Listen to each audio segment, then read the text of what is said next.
Hey, ladies and gentlemen. So today what we're working on is our work and power reps. And so for these reps, let's go through one practice problem together, just so we have an idea of how to do them, just in case we forgot how to solve for work and how to solve for power from last week.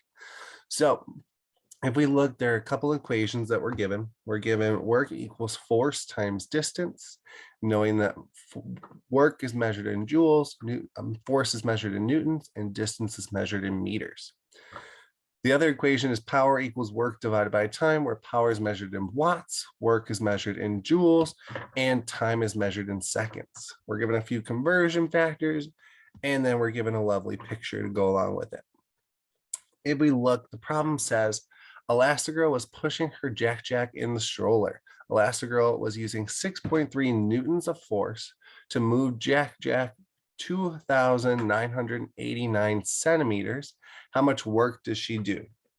So the first thing that we have to do is we need to find how many meters she pushed Jack. So we know we have centimeters right here.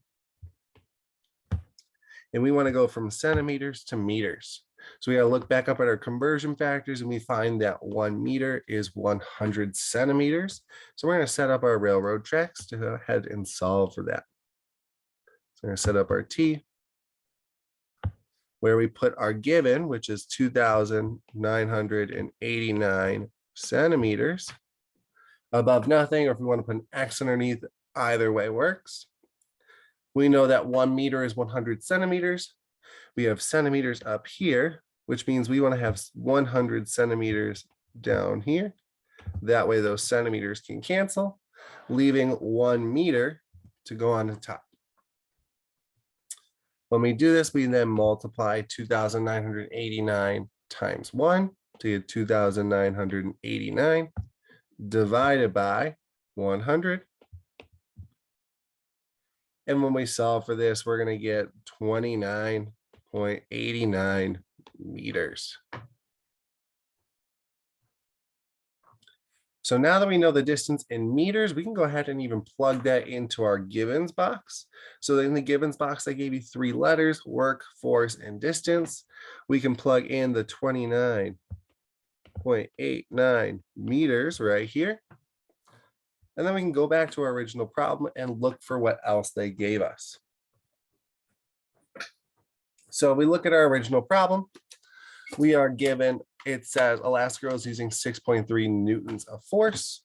So we know that between these two, work is measured in joules and force is measured in newtons. So the 6.3 newtons goes here, which means that we don't have work. So that means we have to solve for work.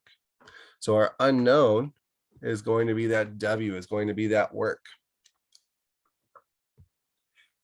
So now we can go back and remember that equation from way up here: work equals force times distance. And so let's plug that equation into our equation box. So work equals force times distance. And when we plug that in here, we can substitute in our force of 6.3 newtons and our distance of 29.89 meters. And when we multiply those two together, we should get work equals 188. We can round to wherever. I'm going to round to 1 decimal place. So work equals 188.3. Putting on units, we got to remember that the units here are joules.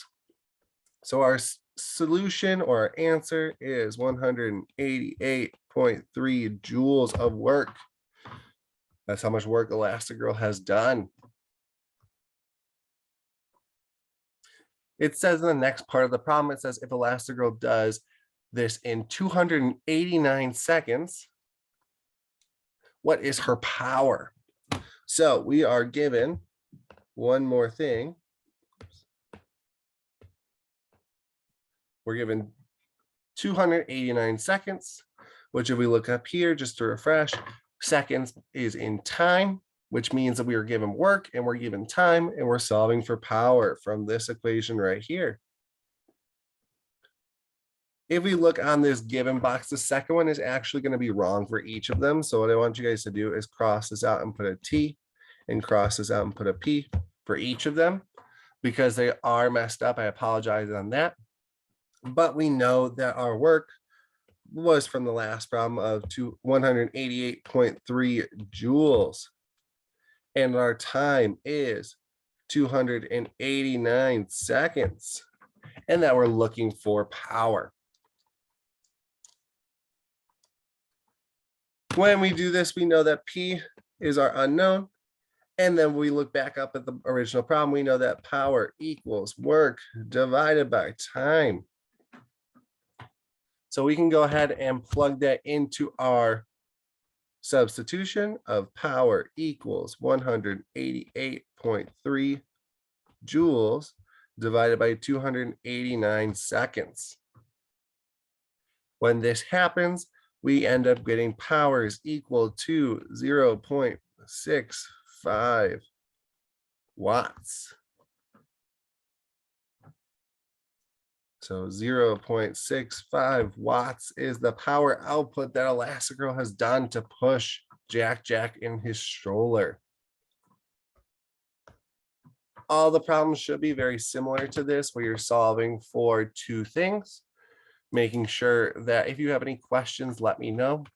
Otherwise, have a great rest of your day.